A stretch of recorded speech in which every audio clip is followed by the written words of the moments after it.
तो राधे राधे साथियों, ये हमारी वीकली करंट अफेयर्स की क्लास है। कौन सा महीना कवर कर रहे हैं? अप्रैल मंथ कवर कर रहे हैं। अप्रैल मंथ का ये दूसरे वाले वीक का ये हमारा दूसरा वाला पार्ट होगा। 3 दिन इसमें कवर करेंगे, 12, 13 और 14 तारीख। तो चलिए स्टार्ट करते हैं आज की क्लास बिना टाइम वेस्ट करे। तो अच्छा प्रश्न है, ये इंपॉर्टेंट मार्क कर लेना। दिवस है राष्ट्र सुरक्षित मातृत्व दिवस, नेशनल सेफ मदरहुड डे। ये कब मनाया जाता है? हर साल 11 अप्रैल को ये दिन मनाया जाता है।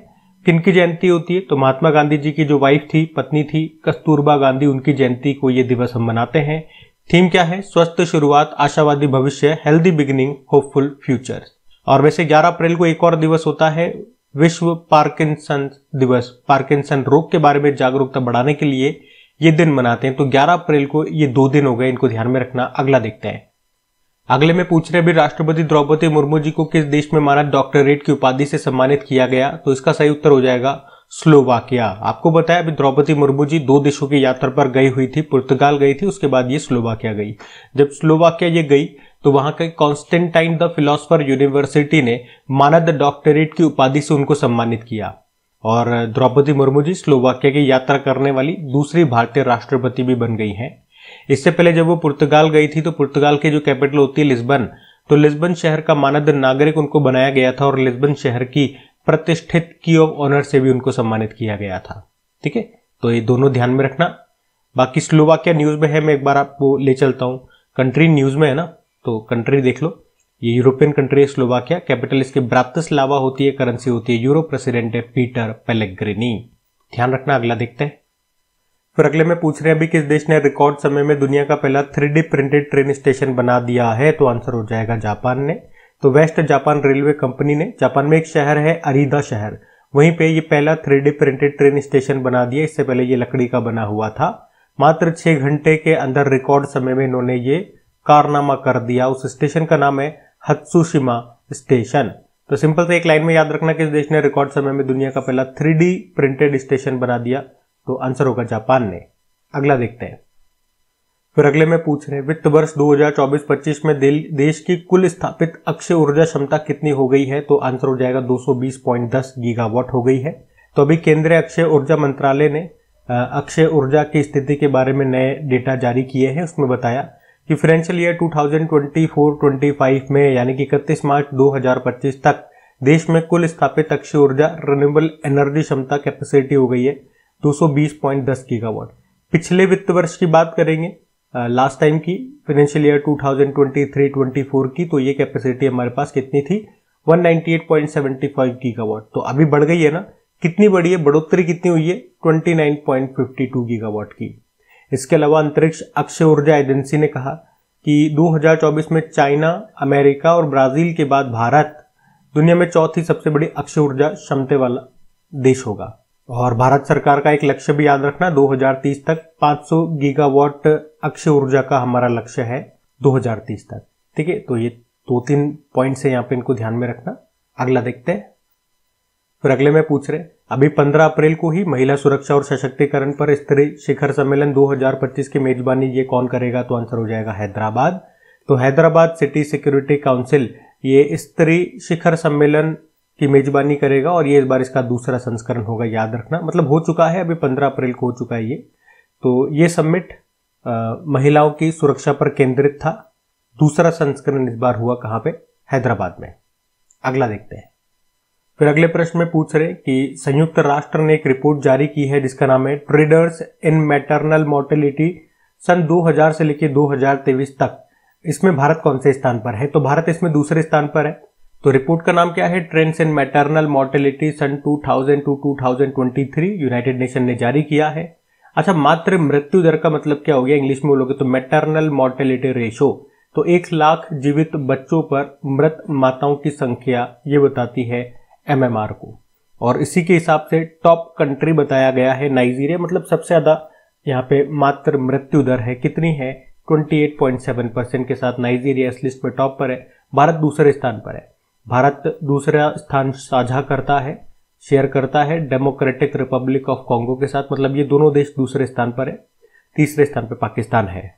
अच्छा, इसी रिपोर्ट में साथ में ये भी बताया कि भारत में अगर आप देखोगे मैटरनल मोर्टेलिटी रेशो, मातृ मृत्यु दर, इसमें गिरावट भी देखी गई है।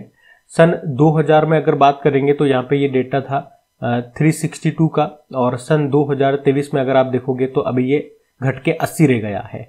कितनी गिरावट देखी गई तो 78 परसेंटाइल की। पूरे विश्व में कितनी गिरावट देखी गई ये पूछोगे तो 40% की। ठीक है, तो ये जो भी डेटा था वो काम की बात मैंने आपको बता दी है, ध्यान में रखना। अगला देखते हैं।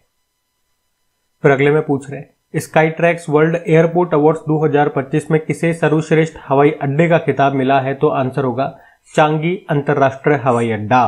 तो स्पेन की जो कैपिटल है कौन सी है? मैड्रिड। तो अभी मैड्रिड में ही स्काईट्रैक्स वर्ल्ड एयरपोर्ट्स अवार्ड्स 2025 का आयोजन हुआ और इसमें बेस्ट एयरपोर्ट किसे चुना गया? चांगी इंटरनेशनल एयरपोर्ट को, जो कि कहां पर है? सिंगापुर में है। 13वीं बार इसे ये खिताब मिला है। दूसरे स्थान पे हमाद अंतरराष्ट्रीय हवाई अड्डा है जो कि आपको मिलेगा दोहा कतर में। तीसरे स्थान पे टोक्यो रहा है, टोक्यो इंटरनेशनल एयरपोर्ट जो जापान का है। इसके अलावा भारत और दक्षिण एशिया का सर्वश्रेष्ठ हवाई अड्डा ये इंदिरा गांधी इंटरनेशनल एयरपोर्ट रहा है जो आपको मिलेगा कहां पे? दिल्ली में। तो ये ध्यान में रखना। अगला देखते हैं। अगले में पूछ रहे हैं किस राज्य के रिंडिया सिल्क और खासी हैंडलूम को अभी जीआई टैग मिला है? तो सही उत्तर हो जाएगा मेघालय। तो रिंडिया सिल्क क्या है? ये हाथ से काता गया, प्राकृतिक रूप से रंगा गया और जैविक रूप से उत्पादित सिल्क है। खासी हैंडलूम की बात करें तो खासी समुदाय की पारंपरिक वस्त्र कला है। ये अपनी अद्वितीय बुनाई और प्राकृतिक रंगों के लिए जानी जाती है और अभी इसी को जीआई टैग दिया गया, ये मेघालय का है। ध्यान में रखना। अगला देखते हैं।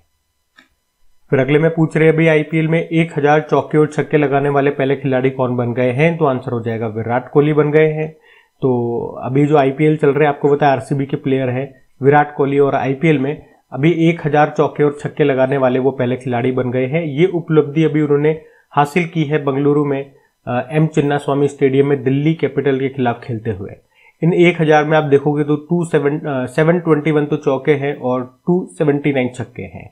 विराट से 2 प्रश्न और याद रखो कि अभी विराट कोहली टी20 में 13,000 रन बनाने वाले पहले भारतीय बने थे 386 पारियों में, और इसके अलावा हमने पढ़ा था विराट कोहली सबसे तेज 14,000 ओडीआई रन बनाने वाले भी पहले खिलाड़ी बन गए। 287 पारियों में इन्होंने ये कारनामा किया था। तो विराट से संबंधित ये लेटेस्ट 3 इंपॉर्टेंट प्रश्न है, ध्यान में रखना। अगला प्रश्न देखते हैं। फिर अगले में पूछ रहे हैं अभी डीआरडीओ ने सुखोई 30 MKI से लॉन्ग रेंज ग्लाइड बॉम्ब का सफल परीक्षण किया, उस बॉम्ब का नाम क्या है? तो आंसर हो जाएगा गौरव। तो अभी डीआरडीओ ने इंडियन एयर फोर्स का जो सुखोई 30 MKI विमान है उससे लंबी दूरी की ग्लाइड बॉम्ब जिसका नाम है गौरव, इसका सफल परीक्षण किया है। इस परीक्षण में, इस टेस्टिंग में इस बॉम्ब ने 100 किलोमीटर दूर पे जो टारगेट रखा हुआ था उसको सफलतापूर्वक हिट किया, और इसीलिए हमने कहा कि ये टेस्टिंग सफलतापूर्वक पूरी हुई है। कितना किलोमीटर? याद रखना 100 किलोमीटर दूर। अच्छा, इस ग्लाइड बॉम्ब के रेंज भी है, इस ग्लाइड बॉम्ब का वजन कितना बताया जा रहा है? 1000 किलोग्राम ये इसका वजन है। परीक्षण कहाँ पे किया गया, टेस्टिंग कहाँ पे की गई? तो उड़ीसा में की गई। ठीक है, ये बातें ध्यान में रखना। अगला देखते हैं। फिर अगले में पूछ रहे कि अभी भारत सरकार ने किस देश के लिए निर्यात के लिए ट्रांसशिपमेंट ट्रांजिट सुविधा को बंद कर दिया? तो आंसर होगा बांग्लादेश।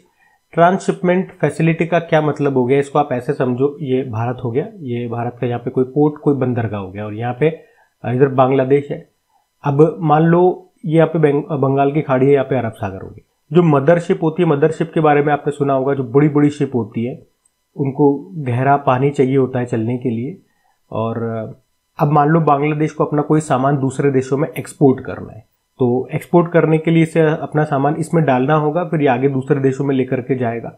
लेकिन प्रॉब्लम क्या है, ये मदरशिप है ना, यहाँ से आगे नहीं बढ़ पाती, इतना गहरा पानी नहीं है, तो ये यहीं तक आती है। मान लो यहीं तक आती है तो बांग्लादेश को अपना सामान यहाँ पे लाना पड़ेगा।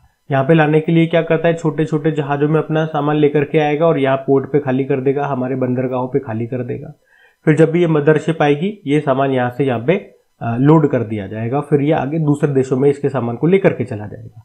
तो ट्रांसशिपमेंट इसी को कहते हैं, जब आप अपना सामान डायरेक्ट एक स्थान से दूसरे स्थान पे नहीं भेज रहे हो, आप पहले यहाँ भेज रहे हो, फिर यहाँ से वहां भेज रहे हो, वहां से यहाँ भेज रहे हो, फिर आपका सामान वहां पे जा रहा है। तो डायरेक्ट नहीं जा रहा है ना, ऐसे ऐसे करके जा रहा है। इसी तरह से इसने अपना सामान डायरेक्ट नहीं भेजा, पहले हमारे यहाँ भेजा, फिर यहाँ से वहां गया, तो इसी को ट्रांसशिपमेंट कहते हैं। तो भारत ने अभी इसको ये सुविधा दे रखी थी जब यहाँ पे शेख हसीना की सरकार थी 2020 से, जून 2020 से। लेकिन अभी इन्होंने कहा कि भैया जितना फायदा उठा रहा था उतना उठा लिया, बस अब बस करो।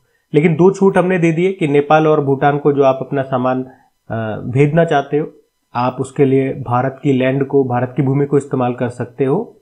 वैसे इस लायक नहीं हो आप, क्योंकि आप बड़े दोगले इंसान हो, लेकिन फिर भी चलो इंसानियत के नाते हम आपको ये छूट देते हैं। लेकिन अब और जगह ज्यादा लाड प्यार नहीं है बस, ठीक है, क्योंकि इसकी हरकतें सही नहीं है। चाइना के साथ मिलकर के भारत के खिलाफ साजिशें रचता है, ये उसकी बोली बोलता है।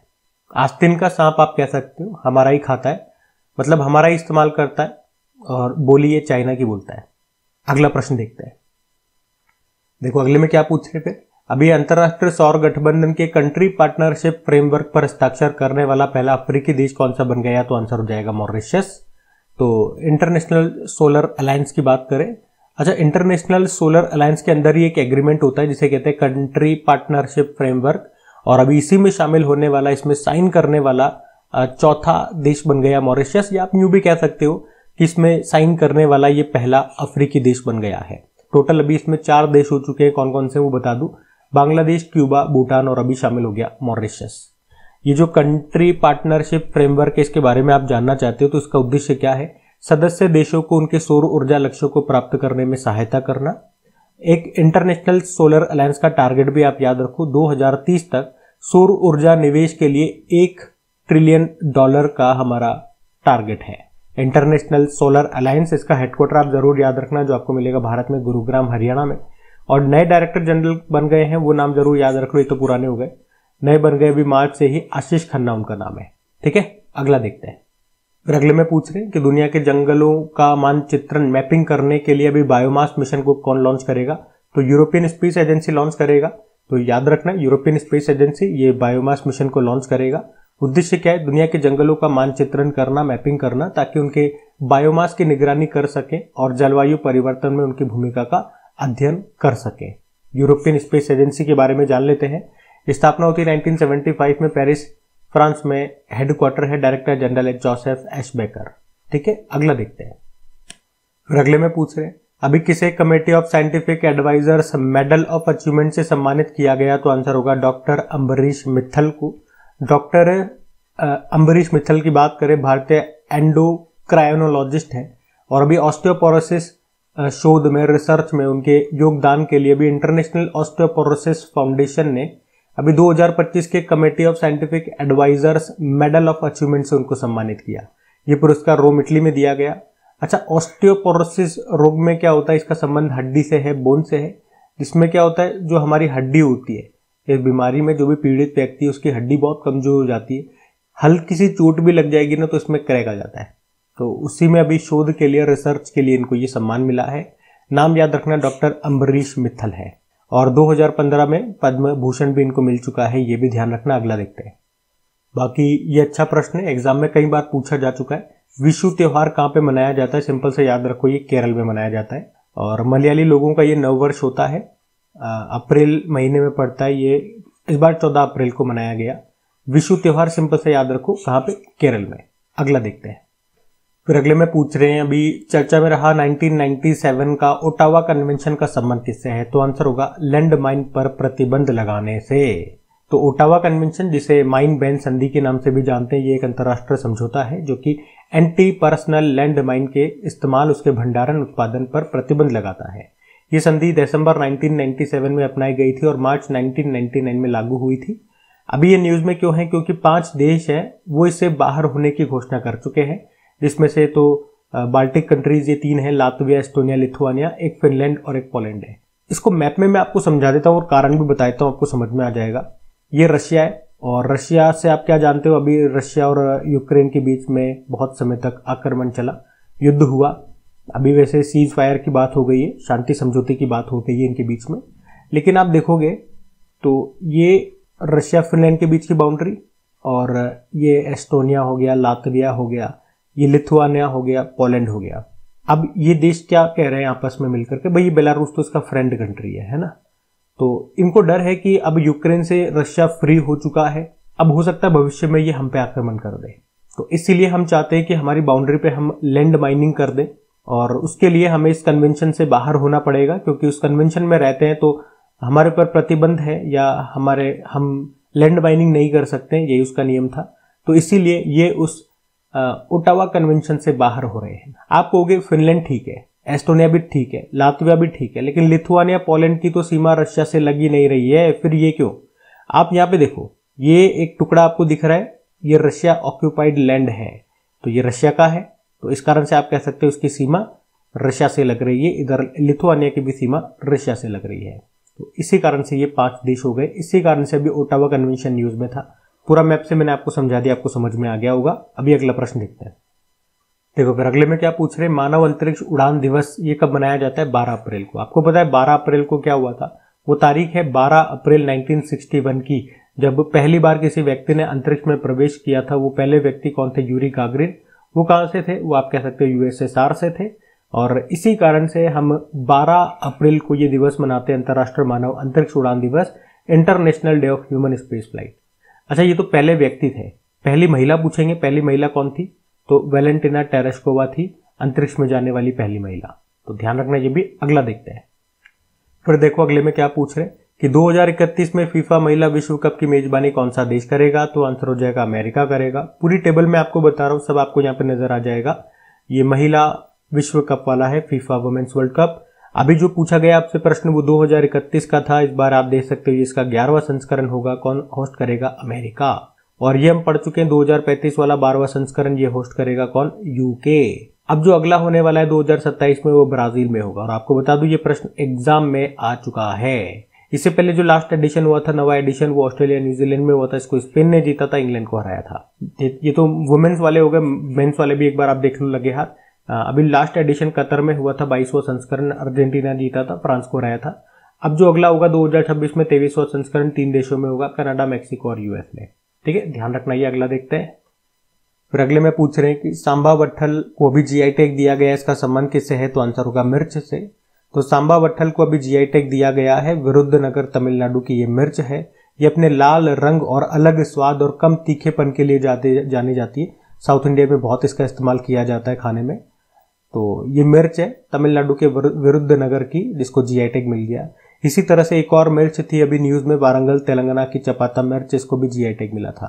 ठीक है, तो ये दोनों ध्यान में रखना। अगला देखते हैं। एक ये प्रश्न भी देख लो, इतना कोई ज्यादा इंपॉर्टेंट नहीं है, लेकिन फिर भी एक बार देख लेते हैं, क्योंकि पहली भारतीय फिल्म में बनी है ये सम्मान पाने वाली। कौन सा सम्मान? अभी लंदन के सीन्स इन द स्क्वायर में स्थापित होने वाली पहली भारतीय फिल्म कौन सी बन गई? डीडीएलजे बनी है, आप सभी ने इसको देखा होगा। यशराज बेनर्त ने बनी है ये फिल्म। निर्देशक आदित्य चोपड़ा है। अभी क्या हुआ, इसका एक सीन है जिसमें एक्टर आपको बताया कौन है? शाहरुख खान है और एक्ट्रेस है काजोल। तो एक इस मूवी का सीन है, उस सीन में ये क्या करेंगे, काजोल और शाहरुख की ब्रॉन्ज की मूर्ति बनाएंगे उसी सीन में, जिस तरह से पोज होगा उसी सीन में, और ये प्रदर्शित करेंगे सीन इन द स्क्वायर में। ठीक है, तो इस तरह का सम्मान पाने वाली ये पहली भारतीय फिल्म बनी है, इसलिए हमें एक बार ध्यान रख लेना चाहिए। अगला प्रश्न देखते हैं। अच्छा, हमारा अगला नहीं है, हमारा सेशन यहीं पे एंड होता है। 14 अप्रैल तक के हमने सारे इंपॉर्टेंट करंट अफेयर्स को अभी कवर कर चुके हैं। जल्दी अगले वीडियो में मिलेंगे और 1-2 वीडियो में बिल्कुल बराबर पहुंच जाएंगे हम।